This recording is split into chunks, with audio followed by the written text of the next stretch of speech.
everybody, and welcome to the newest episode of the Drive Home Podcast. The podcast where I'm the only one who needs to buckle up. Speaking of,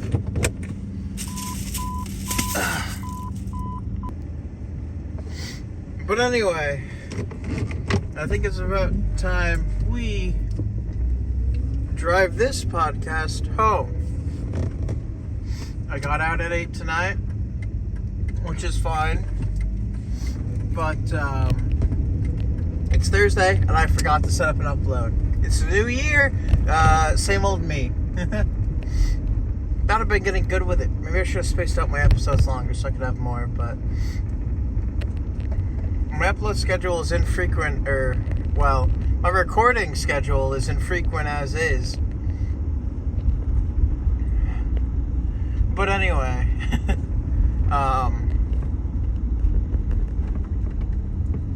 the sucky thing about tonight is that I have to go back to work at 9 tomorrow, so that's 13 hours. Well, that's 11 hours, really. I have to go home, which takes about 20 minutes. So going home and coming back is about 40. And I take the full, I take the full half hour to do that. So I'm kind of screwed, if I'm being honest.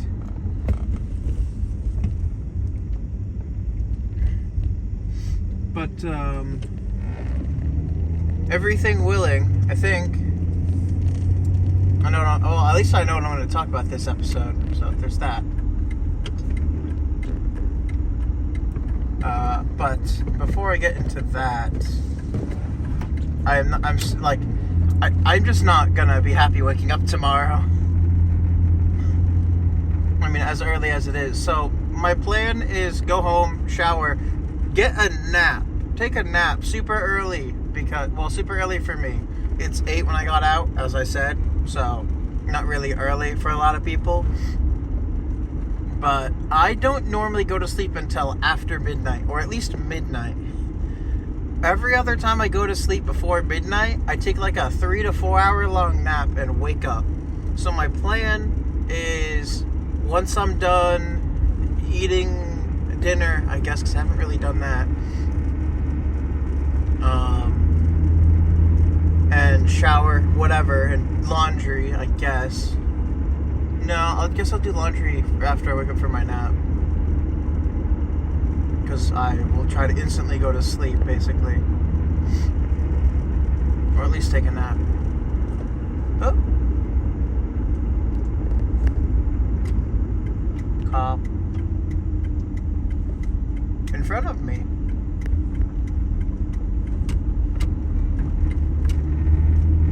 I pull off to the side, somewhat instinctually,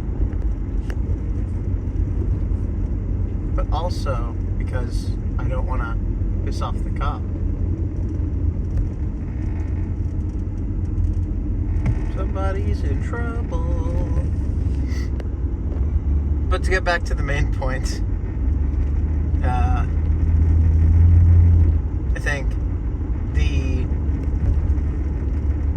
main thing is that I don't want to work at 9 in the morning. That's gonna suck really hard. I don't wake up early in the morning. The earliest I wake up, 7:30 to 8, and I usually, sleep again, a little bit. I'll wake up, then close my eyes for, another 30 minutes. I am not a morning person, though I do like breakfast a lot. Breakfast, cereal, breakfast foods, I like that, but I'm just not there for it, you could say. Like breakfast, just don't like being there for it, yeah. Anyway, that's besides the point. What I really wanted to talk about was, I guess, I might have talked about this a little bit before, but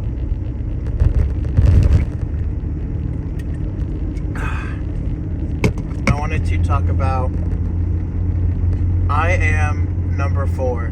The sort of a twofer. The book series, which is not really what I'm going to be getting into, but I want to talk about the movie they made based off of that first book of that series.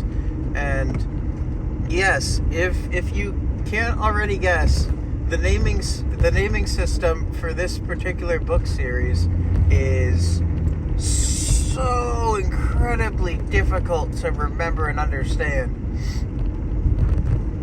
because they don't even number them. Like, they go in, there is a correct order, but they don't number them, and all of them have different numbers in them, scaling from like 1 to I think like 11 maybe sometimes. And or no, I don't think they do 1. I guess from 4 to like 10 or something. I don't know. Long story short, the book series is, well, it's a good book series. I'll say that. I liked it. It was very good. It kept me reading during like middle school and into high school. The series is over now, which is unless if there's new stuff that I'm not, and I haven't read everything, but I have read all of the core series and the sequel series.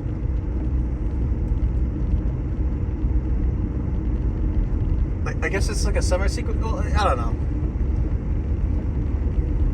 Like the spin-off after the fact, and they go to school or something, but it's not them, it's new people, whatever. Anyway, I'm not here to talk about the book series. I'm here to talk about the movie. I want to say it came out in 2009, but my brain says either 2010 or 2011, because watching, so I asked for it for Christmas because honestly it's not a bad movie, and you'd be surprised, like, I don't think I know many of the actors in the movie from anything, which is a shame because I think they all do a pretty good job. Not that I'm too familiar with any of them, not that I've tried to look them up or anything, but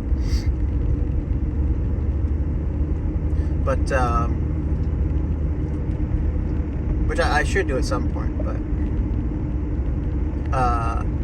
the main thing is that like the producer, I think it's produced by Michael Bay or something, which is just really funny to me, and like makes a lot of sense, I guess. But also for some reason DreamWorks has something to do with it, I think. I don't know. It's just really interesting to me, because like I never heard of this movie, and I was alive and maybe not like in the age range to probably watch it, presumably. Not that I don't think they really swear all that much, though.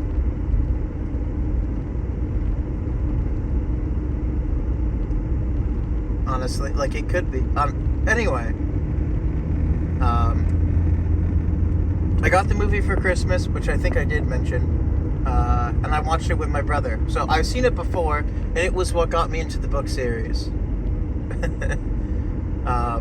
Because, and I believe I did say this, but if I haven't, I saw it one night when I was up late because I couldn't sleep, and I was just watching TV until I got tired enough to fall asleep.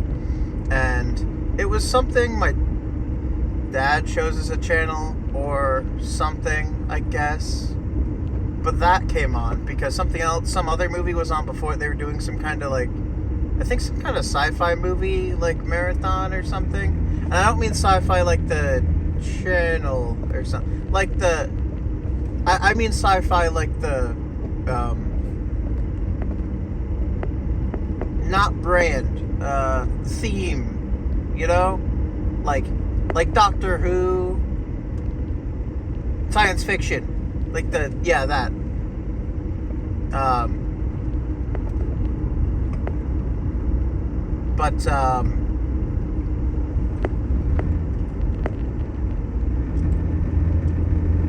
So I saw that and at like 4 a.m, I think, which is kind of funny. I think it started at 3, but it reached into 4, so that was sort of the funny point of that. But still, I liked it, and I still do like it, which is awesome for me, honestly. There's great music in the movie. It's not one-to-one with the book. I'll give it that. There's stuff that it doesn't do. And there's like one or two things that it does differently from what I remember. I haven't read the book in a while. But the stuff is still like pretty much the same. Like it's the same enough. Like it's not the same, but it's the same enough. So, but I'm sad because it didn't get a sequel movie, and the actors would be like 14 years older at this point or something, if they're all even still alive, or the important ones, I guess. And that doesn't really work because the books are sort of like, I don't remember how many years the entire original book series takes, but it's not more than like 5, I don't think. It might just be in the span of like 2 years or something, honestly. I don't remember. Like, I remember the gist of what happened, but there's a lot of like in between that I don't. And there's like 6 or 7 books in that original book series for it. But no, to get to the actual point of the movie before I can't, I Am Number 4 is about, and this is sort of like both the book and the book series and the movie, but I Am Number 4 is about, so there's 9 children who are Superman from their planet, their home planet, because sent away as like children or whatever. They're also sent with guardians, who are like adults that aren't their parents. So there are 2 kinds of people who live on this planet. There are the guardians, I guess, or I forget if they have a specific name, but I believe they do. I don't remember what it's called. I think it's like just like the guard.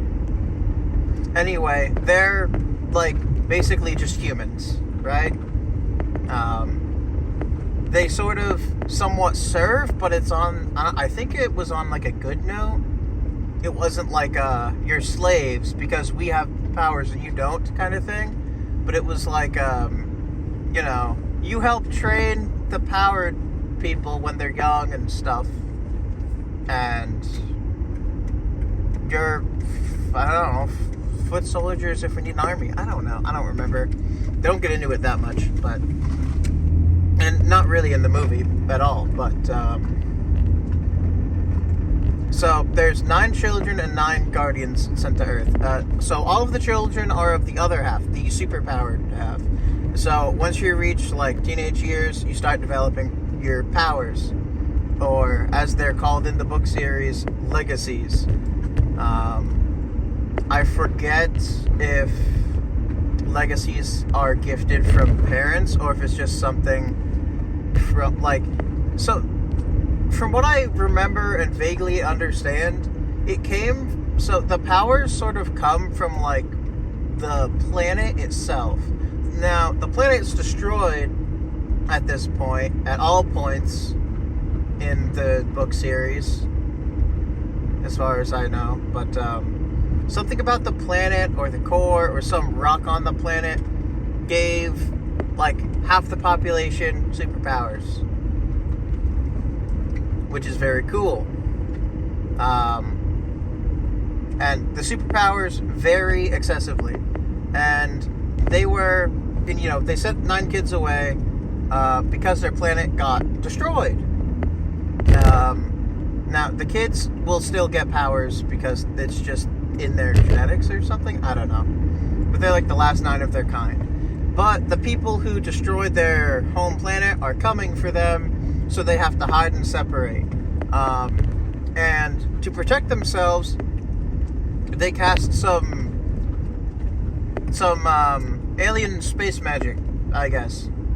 I don't remember how it's described as existing. Some kind of like a charm or protection power that's really, like, I don't know. I don't think it's possible to do. Or the person who did do it died. but or knew how to, I guess. But you could place so they gave them all numbers. This is where the number system gets in your face. So obviously there's 9 kids, so they're all numbered 1 through 9. And so they have to be killed in order 1 through 9, basically. You could so basically, I believe as long as they're kept separate, and as long as number 1 isn't killed, numbers 2 through 9 can't die. That's just it. They just can't. You could torture them or whatever, they could still feel pain, but you just cannot kill them. It's just space magic. But obviously this is about the 4th one, so it starts by showing you that 3 dies, the movie. So when that does happen, every one of the kids who are linked, or I guess at this point teenagers who are linked by this charm, they get a different symbol scar on their leg for the one who died. That's where the movie starts, with number 3 dying. And when that happens, the movie really starts with number 4, who's partying on the beach. And I mean, it starts with number 3 dying, but then it cuts to number 4 on the beach in probably Florida, I think, partying. And it seems tropical, so I don't know. They're partying at Florida at night in the water, and he's swimming, and at some point his leg starts to, it burns because the 3rd person died, or number 3 died. So, and it's this whole thing where he's kind of really jaded because he wants everything about his life is a lie, because he doesn't really have his own name. He's just number 4 technically, to a certain extent, right? Because it's all about survival and living. And every time he gets a new scar or causes too much trouble, him and his guardian move to somewhere else and destroy all evidence that they exist, basically. So basically, having a giant blinding light burn your leg in the middle of the night in the water while people are partying around you, kinda kills the party, and people start recording. Anyway, so they kind of know how to hack the internet and remove a picture of his face from everywhere, I guess. Then that's a very common thing that they do for their safety. But I think this is gonna have to be a part 2, because I'm too close to home, really. There's gonna have to be a part 2 to this. So, I mean, I don't want to explain the whole movie, but long story short, he moves to Ohio. He falls in love with a girl who lives who goes to the school that he then goes to, and stuff happens. It's a very good movie. If you can look it up and watch it, I'd recommend it. I mean, it's not an amazing movie, but I personally really liked it, and I watched it before I knew it was a book series. I just remembered the name because it was such a weird one. Anyway, I'm home and I want to go inside, so that'll be ending this episode of the Drive Home Podcast. If you liked it, leave a like. If you didn't, you don't have to.